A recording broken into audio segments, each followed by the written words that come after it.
Hello, welcome back to my channel. Today we're going to be making diamond cookies or diamond biscuits for Diwali. So start with some powdered sugar, and then we're going to add about 2/4 of a cup of maida, or just like normal flour, and we're going to add 1/4 of a cup of wheat flour. Now you can do all wheat flour or all maida, it's your choice, but I like to mix it up. So in total you need 3/4 of a cup of flour. Then you're going to add 2 teaspoons of ghee. Now you want to make sure your ghee is loose and not little hard, because then it's going to be really hard to mix in, and preferably just add a loose ghee. Okay, now you can also use oil instead, but I prefer ghee. Add a pinch of salt as well, because for some flavor. Then just mix it up with your hand. You can also use a spoon, but a hand is much easier. Okay, now what you're going to do is you're going to add some water.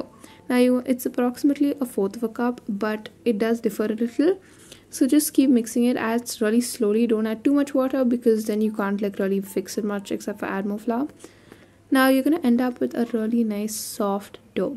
This is what you're looking for. It should be pretty soft, but you don't want it to be wet, you want it to be soft. Now it might be a little sticky, but that's okay, just slightly sticky is fine.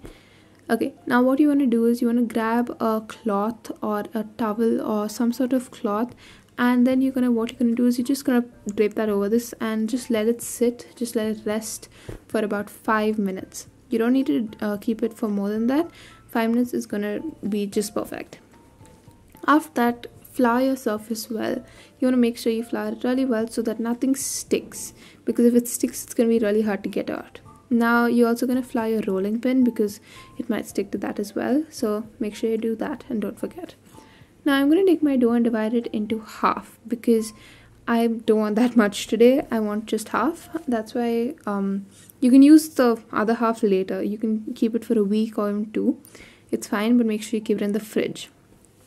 Now 1/2 of this dough makes 15, so in total makes 30. And now you want to start rolling this into sort of like a chapati kind of thing, but make sure it's not that thin. You want it to be kind of thick. You want to get that perfect thickness, which I will show you what it is. So now you're going to take either a knife or even like a pizza cutter, that also works, and just flour your knife well so that it doesn't stick, and start cutting strips. Now you can choose the size, but keep it about keep it similar, not too different, and just start cutting out strips. I want a diamond shaped cookie, but you can also do any other shape that you want. Diamond is the easiest though to go. Now as you can see, I'm not making it too thin, the strips as well. I think it's better if you do it around this size. It's around like a Kaju Katli size. That's sweet. Yeah, that's how you go. Okay, so now for the thickness. I will show you the piece. This is roughly about the thickness that you want. You can do a little thicker, that also is fine, but I prefer this thickness. It always is it gives a nice crunch for me, and it also is kind of soft as well at the same time. So for me, that's the perfect thickness. Okay, now you want to start frying it. Now I'm not the best with oil, so I did take a little help for this part, but you want to start going ahead and frying it. Now I kept the heat at about a medium heat to high heat. You don't want to go on sim, don't do sim, do about a medium to high heat. Yeah, now you're gonna add your oil. Do approximation for how much oil that you need to fry the amount of diamond biscuits that you've made. So I just went ahead approximately. Now you want to use something like this that has holes or grooves or something like that, so that all the oil will just, after you make it, it'll just get away, and just it won't stay on your cookies. So that's what you want to do as well. Use something like that. Now I'm just going for a tester piece. You can take a little bit of dough and put that in the oil, and if it starts to bubble a lot and come to the surface, then that means your oil is hot enough.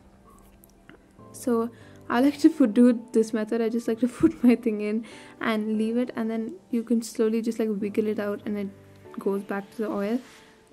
But this is a bit of it'll take a lot of time if you do this way, so you can just put it in the oil, which is what I'd have help for, because yeah, I can't do this yet. So just keep frying it until it gets a nice golden brown color. That's what you're looking for, and make sure you don't go away or just walk away, because otherwise it's going to burn. So make sure you just stand there, keep watching it, make sure it doesn't burn. Okay, so this is the color you want. These are like the perfect golden brown color. So make sure it doesn't burn. I know I keep saying that, but make sure it doesn't. Okay, so this is how simple it is to make. It's like you don't need any other extra ingredients. If you want, you can add a little cardamom powder for some more taste, but it is not necessary because I think it tastes really good even just like this. So this is another batch that I made, and it came out like beautifully golden brown. So thank you so much for watching. Hope you enjoyed the video. If you did, please like, share and subscribe. Bye.